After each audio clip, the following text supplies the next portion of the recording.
So whereas upper eyelid blepharoplasty or skin removal of the upper eyelids can be easily accomplished in the office in a 45-minute procedure with very little downtime, lower eyelid surgery is completely different because this is an area of the body that is susceptible to gravity. And the last thing that we want is for that lower eyelid to be bowed, creating a condition called ectropion.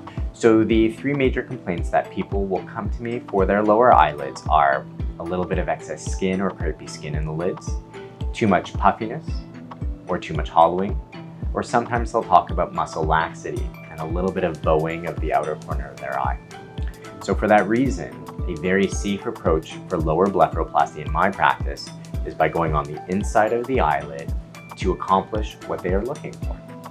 When we talk about the lower eyelids, it is basically a sandwich of skin, muscle, and fat.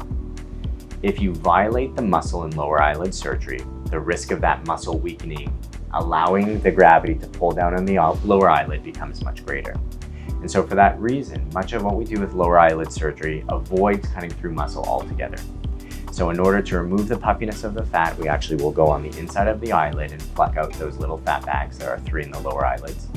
For skin tightening, we'll either do a small skin pinch or removal from the front, in front of the muscle, or more commonly than not, we perform laser resurfacing of that area.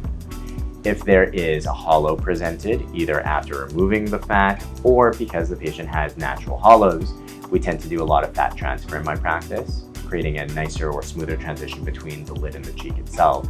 And then lastly, if we feel that the tone of the muscle has been affected, we will make a small little incision laterally over here, and this will allow me to pull up on the muscle and to tighten the lower eyelid by performing a procedure called the canthopexy.